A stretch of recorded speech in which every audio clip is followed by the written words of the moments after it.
like a year ago, Bill and I went to an art night, like an art drawing night at the Mesa Contemporary Museum of Art. And they were giving away these free little teeny tiny Moleskine notebooks. Muffin says hi. They were giving away these free teeny tiny Moleskine notebooks. And I kept trying to carry this one around with me everywhere. But they don't have... They're the kind, they're like a memo pad. They're the kind that like the paper just like falls out, rips out because it's just glued in there. And so I would do all these drawings and then they'd eventually just start falling out all over the place and there's no pocket or anything to put them. So I started to get really frustrated with that and I just kind of stopped using it, even though the paper was fine. I liked drawing on the paper with pen. So now what I'm gonna do is I've been like working on making these little sketchbooks.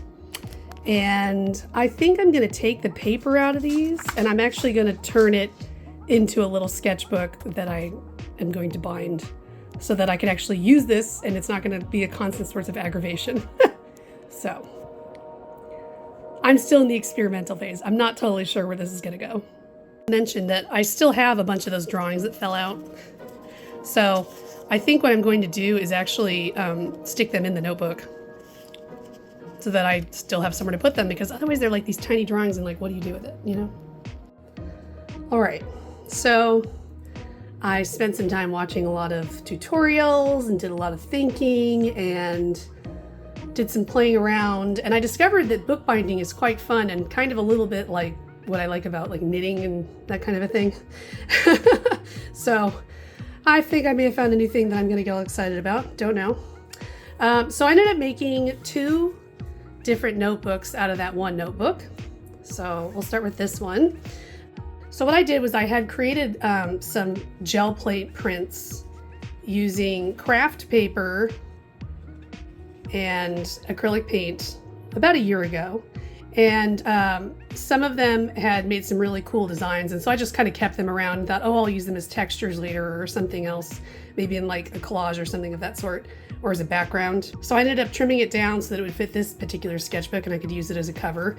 My only complaint about this is while it looks cool, it probably would be better if it was rigid. So I probably should have put something on the back of it, but that's okay. And then I used just some red embroidery floss that I had for the stitching on the binding. And then on the inside, I put all of the finished pictures that I already had from that little tiny sketchbook. Some of them had fallen out and the rest I just took out. Each finished picture is at the middle of a signature so that it will be completed. So I'll kind of step you through those. So got some blank pages here, and then that's the first one. That's the next one.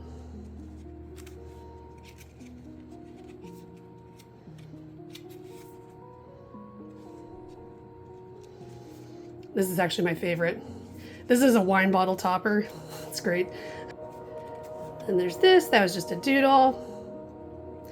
A lot of these I did when I was waiting for like doctor's appointments and that kind of a thing.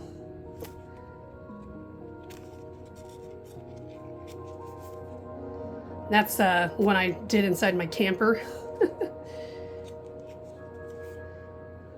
That's very classic Lauren, like things I used to draw in high school. You never forget that stuff though. It's like ingrained in you. And then this was just a quick sketch I was trying to do in the park that I'm intending to finish at some point. So it's kind of fun that this one's like almost halfway finished, and I think, you know, I'll go through and put more pen drawings in here. So I really like this one. I think it's cute. It's a good size too. It fits nicely like in like a belt bag type purse. And then this is the other one I made. So this was actually like a varnish experiment I did. I wanted to see if I use different colors of chalk and then put varnish over it, which ones would actually still show up after the varnish. And if you can, I don't know if you can really see it at all. There was some red in here, but the red chalk definitely just faded right in. The white still stayed though. So it kind of creates this creepy, mysterious thing. But the idea behind this was that I wanted to see if I could use canvas panels for the front and the back. And they worked great, and I'm intending to probably paint on them at some point, so that's kind of cool.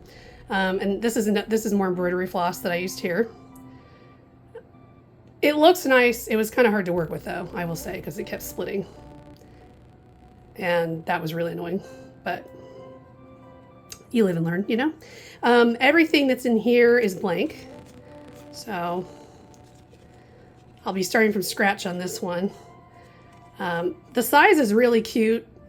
I think maybe I might have put a few too many pages in here. It's kind of a little bit big, but I like it. It's fun. I don't know if I'll try to like bring this one anywhere with me, but it definitely is a really interesting little display thing and has kind of a creepy look about it, which I kind of like. So my plan is to actually make a much bigger sketchbook using canvas panels. So we'll see how that goes.